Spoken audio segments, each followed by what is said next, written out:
Pokemon's new cozy life sim Pokopia is just under a week away, and I don't know about you, but I can barely wait. This game was first announced in a Nintendo Direct back in September of last year. They released an extended trailer just a few months ago, and earlier this week we got an hour of never before seen gameplay during Nintendo's Treehouse Direct. So in this video, I'm going to be rounding up everything that we currently know from the official reveals, as well as some information that's been circulating around the community, so you can know everything there is to know about this game ahead of its release for the Switch 2. So whether you have no idea what Pokopia is, or if you're having trouble deciding whether or not you should buy it, we're going to go over everything that you need to know about this game to make the most informed decision possible and avoid wasting any money.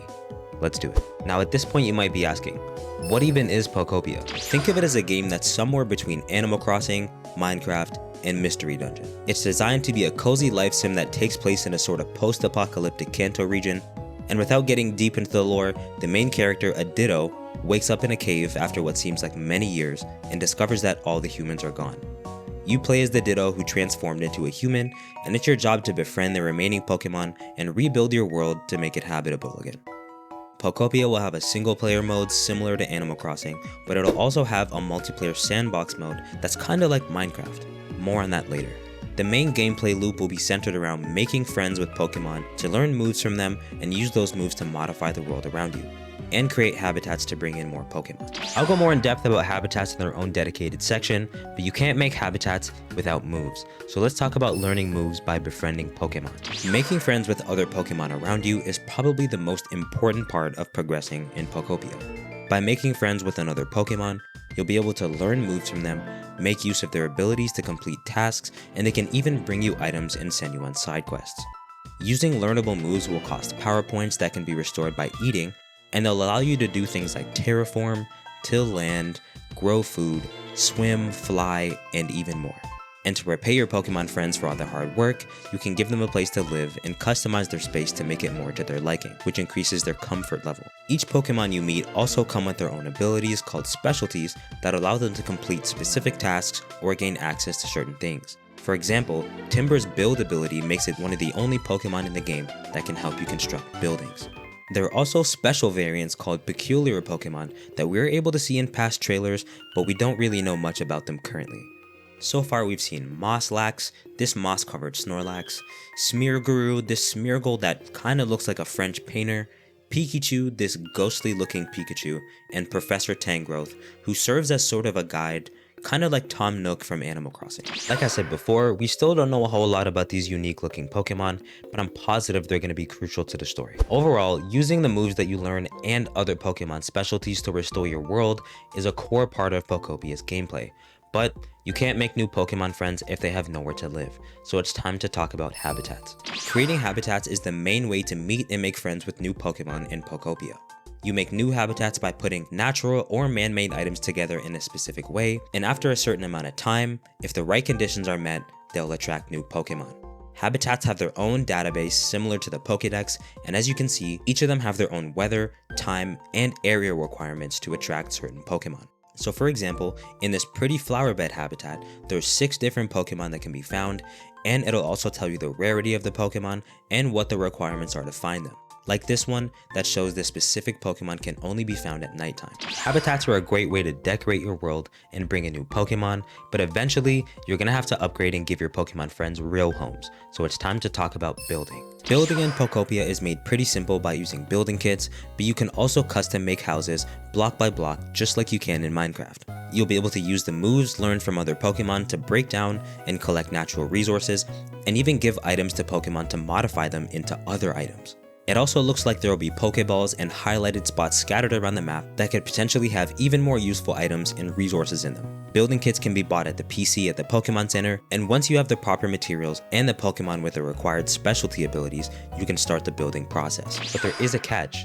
Building kits will all take a certain amount of time to finish building, and the time is based off of your Switch's system cost. So for example, this build is going to take 15 real minutes, and as you can see, the game will tell you what time it's going to be finished in your local time. I'm not sure if you're going to be able to influence things like the time of day and how long buildings are going to take by changing the Switch's settings though. We'll just have to see when the game comes out. In Pokopia, a building is only considered a home if it has at least 3 pieces of furniture in it, so naturally you're going to be able to furnish and decorate the houses you build. And from what I was able to see from the trailers, the customization for buildings looks pretty great. It seems like this game will have plenty of options for decorating, with lots of items that can either be crafted or found in game. And speaking of crafting, you'll be able to start with your own movable crafting bench that you can use to combine certain items into new ones. After you finish building and furnishing houses, you can offer them to the Pokemon you're friends with, and they'll move from their current habitat into their new home. I should also mention that in the Pokédex, each Pokemon will have a list of things that they prefer in their home, so do your best to make their houses as comfortable as possible to max out their comfort level. But now that your friends have a place to live, you also need a home of your own, so let's talk about the Pallet Town game mode. I'm not sure what the official name for it is, but aside from the main story mode, you have access to the multiplayer sandbox mode that I talked about earlier. You'll be able to load into your own personal post-apocalyptic pallet town where you can invite 3 friends through local wireless connection or online, or play with one other friend using the Nintendo Game Share feature. And even though this is a Nintendo Switch 2 exclusive, you can game share it to someone who has an original Switch as well. Your version of Pallet Town will be saved to your own system, but you'll also be able to go over to your other friends' towns as well. The point of this game mode is really just to restore and decorate your own town, similar to your island in Animal Crossing. Building in multiplayer mode also seems like it's much faster compared to the single player story. You'll be able to do lots of different things like mining, generating electricity with windmills, traveling to new areas, and much more. But your Pallet Town isn't the only thing that you can customize and make your own. You can change the clothes and appearance of your character, take photos, choose from lots of different emotes, and I can only imagine there will be lots of other fun extras that the game will offer players. It seems like there will also be some sort of mini-game system based on this clip of players jumping rope with Bulbasaur. Now I know this all sounds really fun and exciting, but there's still one thing that we really need to address, and that's the physical version of this game. Pokopia is going to be the very first Switch 2 exclusive that uses Nintendo's new game keycards. Basically, the way these new keycards work is instead of buying a physical game that you own, the new cartridges don't actually hold any game data. They give you the ability to download the game that you bought, but only a license to it.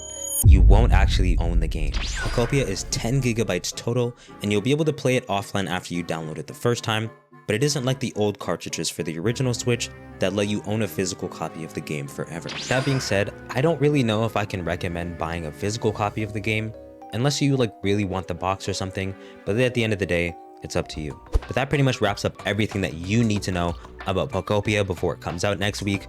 I'm super excited for this game. I think it's going to be really fun and enjoyable for a very long time. If you enjoyed the video or found it informative, don't forget to like, subscribe, and share so you can become a card-carrying member of the Sev Syndicate. And let me know in the comments if Pokopia is a game that you'd be interested in playing. Thanks so much for watching. Peace.